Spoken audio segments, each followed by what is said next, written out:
G'day everyone, it's Mare checking in for another episode of the Star Studio. And so excited! Gonna do a brow tutorial. We're gonna go right from the basics, right from the ground up, and talk all about brows. We'll talk about different shapes and how you shape them. And I thought this would be really good because I understand there's some of you who can't go to your favorite brow person right now, and so you know what, we're going to turn you into your favorite brow person for the time being at least. So let's talk about tools before we get started on anything, okay? There's going to be some of these that are kind of obvious and some of these that are kind of not. So, okay, first, good pair of tweezers. I prefer a slanted tweezer. That's my personal preference. Some people like to have the pointed tweezer that kind of has like the blunt or the rounded end. There are also like the ones that are so pointy that they're like the sliver grippers. I personally find that having a slanted tweezer with a really good grip or tooth where it's been roughed up on the inside is more than sufficient, even for getting those little tiny ones that are sometimes waiting to come through the surface. Yeah, and then another thing, I love a tail comb. Okay, tail combs, if you don't have one that has like a metal tail and that it's a really nice, just even fine tooth comb, I highly recommend that you go to your local Sally Beauty or whatever to grab one. Now, the reason why I say metal as opposed to the plastic tail combs is that this is so useful for curling, using hot rollers, Velcro rollers, partitioning and sectioning hair for doing braids or updos or anything. And you know what? I realize that a lot of people may not have had this benefit, but you guys have all heard me talk about my mom and how beautiful my mom is still at 80 years old. I grew up watching her, and that woman, had she not become a nurse, has so many skills. She could have just become anything that she wanted to, but she did do a stint in a hair salon when she was younger before she went to university. And so that woman knows her way around a tail comb, and that's how I learned to use a tail comb. But you'll also see where this is going to become quite useful because it is a fine straight edge, and we are going to need a fine straight edge while we are grooming our brows. In another video, I've talked about a spoolie before. So what this is it just looks like a mascara wand. And this one happens to have like a slightly grippy handle. And you can wash these. You can buy disposable ones, but I also prefer to just hang on to a really nice one so that I can keep it in my makeup kit. In case I don't have a comb with me, I always have something to comb out my brows. And then let's talk about brushes for a second. So I would really like for you to have a look at both of these brushes, okay? One is a brow brush and one is a liner brush for eyeshadow and stuff. Hang on, come on, focus. There you go.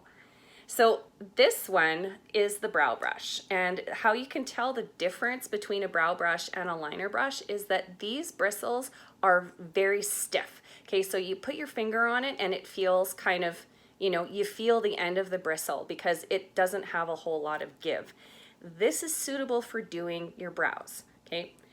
In a pinch, if you don't have a brow brush and you are applying a product that requires a brush, you can use a liner brush very carefully, but the thing to note is that the bristles are soft, okay, because they're meant for putting shadows and things that will kind of glide onto your skin. So this is a lot softer, and it's not going to have the same resistance necessarily as a brow brush. Now, we're going to also talk about a couple of different products. There are a lot of brow products that are available now. Pencil, powder, gel, stuff that is like a brow gel for grooming your brows. And we're going to talk about some of those things, but you may not need a brow product.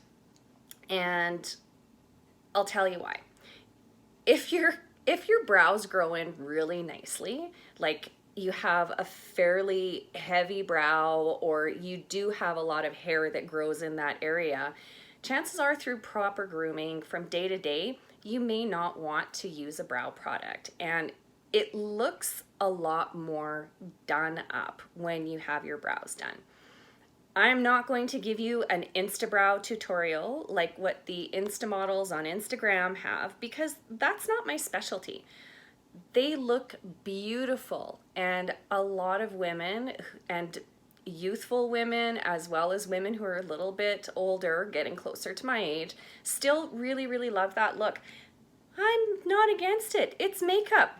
Do what floats your boat. But if you're looking for an Instabrow tutorial, I'm telling you, this is not it. Go to Instagram. I can recommend some beautiful people who know exactly how to do their brows in that way. Talia Bree is one of them. She's amazing. She's here on YouTube. She's also over on Instagram. And that girl has got her makeup dialed in. She looks beautiful and it doesn't look overdone. That's the trouble also with grooming and doing your brows and adding product to it if you're not applying a full face of makeup, because it doesn't match. If your brows look super spiffed up and super polished and the rest of your skin looks horrible, or you haven't put on anything else on your face, all you're going to see is brows. And no matter how well they're done, you may start looking a little bit Groucho Marx-ish, or like you've got nothing but brows on your face, and that's all people are going to see. So it's really important to find a balance, okay?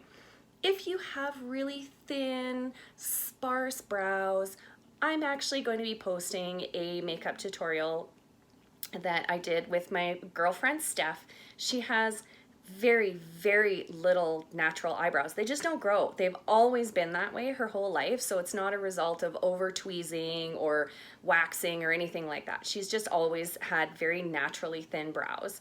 And we do talk a little bit about penciling in and filling them in, and how to do that in that tutorial. So, but for now, this is for those gals out there that have never picked up a tweezer and you have no idea how to shape your brows, or perhaps you've had people comment that maybe a different brow shape would be better for you. I'm going to go with a very neutral brow shape that looks good on just about everybody. And I'm going to just ask you, please, on behalf of your brows, please stop plucking them to within like an inch of their life. When you only have one hair that follows the next hair that follows the next hair in single file, you have over tweezed, my friend. Okay, that's not going to be doing your face any favors, because your brows are there as a natural frame for your face. And I've done makeup on a number of people who, especially getting ready for their wedding, we had a conversation 3 months before they got married. And I said, you and tweezers, friends off. No more tweezing. The only person who is touching your brows is me. And that was really challenging for a couple of these brides, because they were in there tweezing every single day and going like, I was like, what's the goal here? Bald? Really? Because you're almost there. You're almost there. There's like no hair left. Give your brows a chance to do what they need to do. And I will zoom in here really closely so you can see. Just for all of you, I have let my brows grow. Okay, so I don't know if it's going to zoom in enough on that, but I have a lot of hair growth under here. So if I let my brows go, it's like Brooke Shields time, Cara Delevingne, very heavy brows. And that's totally not my deal.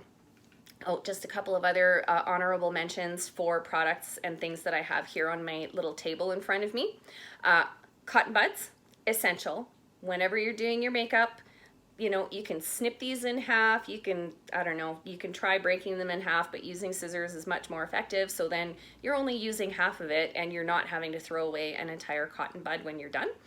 And I also have, this is Big Beautiful Eyes from Benefit Cosmetics. And this is a neat kit because it kind of, got a little brush that fell out there. There we go. So it's got a mirror.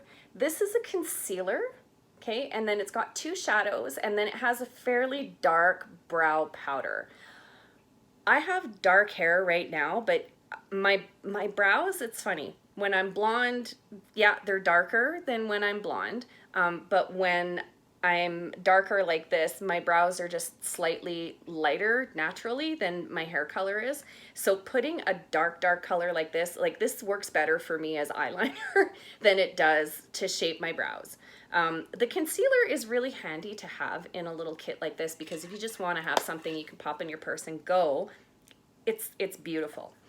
Another one that I wanted to mention, this is a brow pencil, and it's got a little comb on the end, and this is like a blonde, so it's fairly neutral and it's fairly light, and I actually still use this one, I'd say 90% of the time if I'm going to do anything with my brows, unless I'm doing a nighttime makeup look that is a lot more done up and sultry.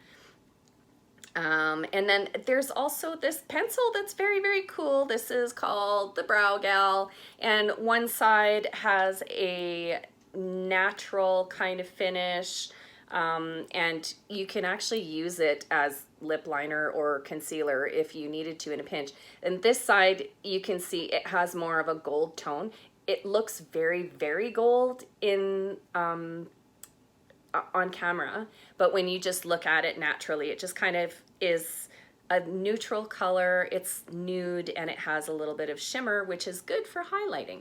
So we'll get to the highlighting and all that good stuff a little bit later. And so that you can know which difference or which one is without taking the caps off, this cap has a matte finish and this cap has a shiny or glossy finish. So they're trying to help you out as much as possible. I did also bring my mascara because I do plan on putting some mascara on after we're done this. We're gonna take a little pause here. So that was part 1 of our Brows 101 course here.